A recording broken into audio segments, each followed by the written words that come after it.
Hi YouTube! Today I'm going to be filming my February finances, fears, and side hustles.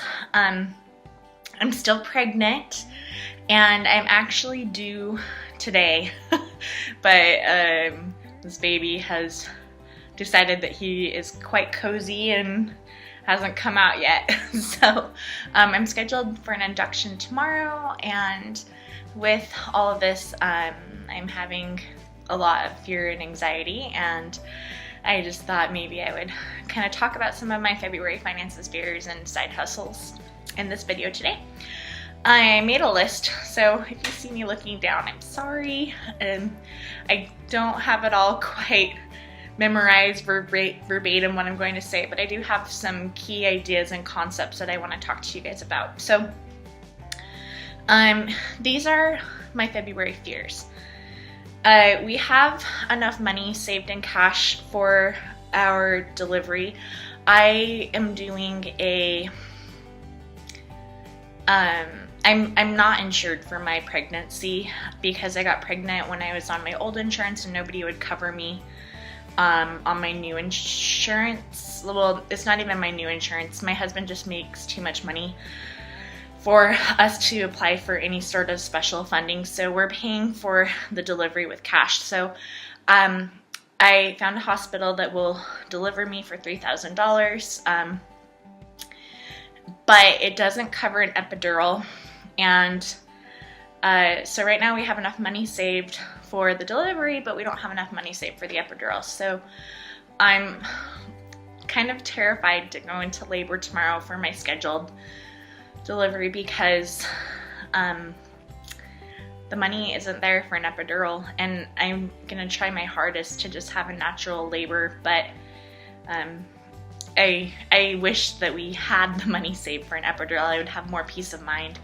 An epidural, the cost for it, and I'll probably do a whole financial video just on the cost of an uninsured pregnancy and what it truly ended up costing us in the long run. But an epidural for the first hour is $900, and then every additional hour after that is $350. And so if I want like an epidural for 3 hours, that's like $1,500 that we don't have set aside. And so yeah, that puts a lot of pressure and stress on me when I have to go have a baby tomorrow. We could put it on credit, and technically we pay for the delivery up front at the time of the delivery, and the epidural we pay for after I've had the epidural, so we wouldn't be getting the bills for that until a while later. So in theory we could save for the epidural, but I wish that the money were there now so that I could go in and confidently say, yeah, I can do an epidural. Another problem that we have this month is that my husband is paid hourly, and so I didn't really factor that into the budget, that he will be missing a week from work, which means that we're getting a week's worth less of pay in February. And if we don't put anything into our sinking funds, if we just do bills and groceries, we barely have enough money in February to take care of our needs. That means like no eating out, no slush funds for ourselves, no, like we can't put money into any of like the house funds, like our sinking funds for the house if anything happens there. Our other sinking funds are just things like pet care, college funds for our children. So all of that is kind of out the window. We can pay our bills, we can get groceries. At the moment right now, we have a bill that was supposed to come out yesterday that is technically linked to my credit card, and at the moment we can't pay that bill because he did take a day off earlier in the month when I thought that I was going into labor, and because he missed that one day, we're behind on that bill. It was supposed to come out yesterday. It hasn't come out yet, and we get paid on Friday, so we can cover it on Friday, but that Friday's paycheck that we get will cover another chunk of our bills and groceries, but then the next paycheck after that, we get just a little bit of pay because he won't have worked a full week. And the paycheck after that, again, he won't have worked the full week. It'll just be 2 partial paychecks the next paychecks that we get. And those will just have to cover the bills at the end of the month. And so that's another stressor, is knowing that we can't put money aside. We couldn't, in theory, even this month, save towards that epidural if I were to really want that. And so, yeah, that gives me a lot of anxiety as I'm due today and I'm going in to have a baby tomorrow. Other financial problems, we're doing our bathroom renovation at the time, and our contractor had a major emergency, which put him out 2 weeks, and it's just kind of frustrating for a few reasons to not have a bathroom like in our master bedroom. Our clothes are just on the floor. You know, I'm in the nesting phase where I want everything to be put away. We're gonna have a ton of people here probably after the baby's born. My in-laws are coming into town. Lots of people, like my parents will be dropping off food, and people in my neighborhood will be dropping off food. So I wish my house could be in order. I think my video is lagging, so I'm gonna pause it and then start videoing again. Sorry for the shot. Okay, sorry about that.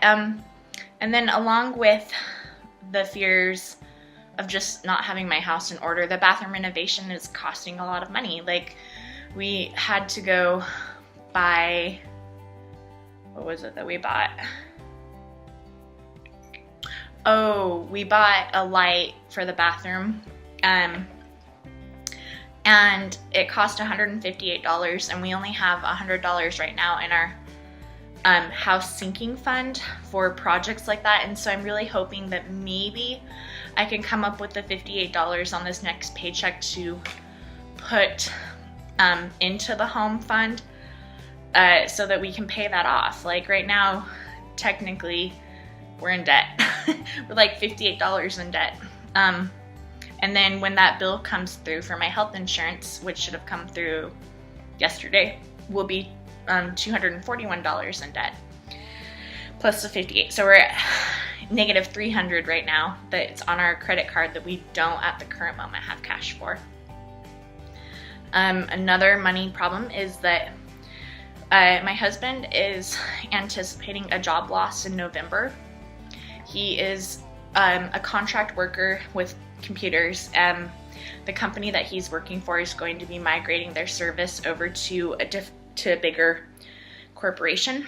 And so right now he's making good money because it's short term, but at the same time, it's a short term job, so we're anticipating that job loss. So we have our 6 months emergency fund saved, but we've been cutting into that for emergencies.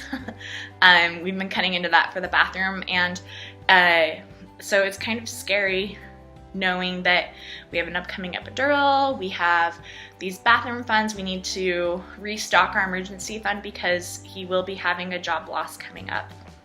And with that, I kind of want to see what you guys thought, but should my husband and I, save more than 6 months of an emergency fund, or try to if we know that he is going to have a job loss? So all of you financial gurus out there, I would love your opinion on that. He doesn't really want to start applying for jobs early. It's really stressful for him, which is totally fine. We have, in theory, we'll have that 6 months saved, so he can use that time to figure out what he wants to do.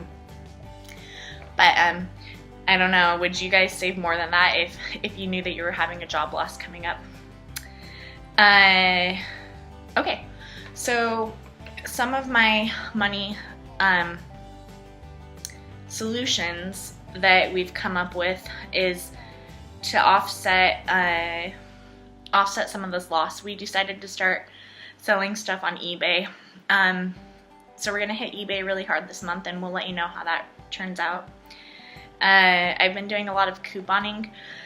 I stocked up on a lot of shampoo and conditioner yesterday at Target. They had they had like buy 4 Suave and 4 Dove shampoo and conditioners, get $5 off, and then I had coupons on top of those. So I think the out-of-pocket expense was, I don't know, they were like $5. I bought 8 things of shampoo and conditioner, and they're about $5 a piece. So I guess 8 times 5 is 40. I had coupons. Out of pocket, I paid $27. One of my coupons didn't scan, and so I actually took that coupon back to customer service, and she gave me $3 cash back. So that brought it down to $24, but then I got $10 back in Target gift cards. So I paid $24 out of pocket. I got $10 cash back on what originally should have been like a $40 purchase. I also did get 2 bags of Valentine's M&Ms because Valentine's Day is on the 14th. I had great coupons for those. They came out to like 60 cents a bag for the big bags. So that is our festive Valentine's treat. So that's something that I'm doing this month, is just really hitting couponing hard so that I can kind of offset that. And it's good to have, I had a little bit of money in a food storage fund, and I'm calling all of my shampoos and conditioners part of that food storage fund because, yeah, that's a need that you have when you're kind of hurting hard for money. It's nice to have those supplies on hand. So I'm happy with that, and I think that $10 gift card will come in really handy when I need to buy baby formula for the babies that are coming. I would breastfeed, but my milk didn't come in, so we'll see if it does with this next baby. If it doesn't, I will be prepared to buy formula. Another money solution is I tried Market Force, or Secret Shopping is what it's called, yesterday. And so my husband and I, we went to Five Guys Burgers and Fries, and they reimbursed us up to $12.50, and then they paid $10 for the evaluation of the restaurant. I'll probably do a whole separate video on that. But we tried Secret Shopping, and it was kind of nice because our meal was free in theory. My husband and I always share at Five Guys anyway. The burgers are big, the fries are crazy huge. And so we went there for a free meal last night. And then I, on top of that, should get paid $10. So that $10 will help our little income this month, our little income problem. We'll put it towards something. Probably the vanity, the bathroom light that at the current moment we're about $58 shy on being able to pay off. And then another huge miracle happened yesterday that is kind of part of our solutions. I guess this would be kind of the side hustles. So our side hustles would be we're doing secret shopping, we're doing eBay sales, and then my husband, he has been at his job for over a year, and he's kind of been talking to his boss and saying, hey, you know, we said at a year we'd consider a raise. And yesterday he got a $2 an hour raise, which will be an additional $80 a week, which will be huge for our budget, along with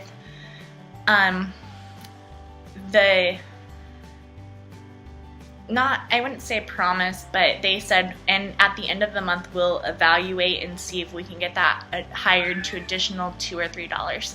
So right now he's currently making $2 an hour more through the end of February, and then they said that at the end of the month they would consider raising him another additional $2 to $3.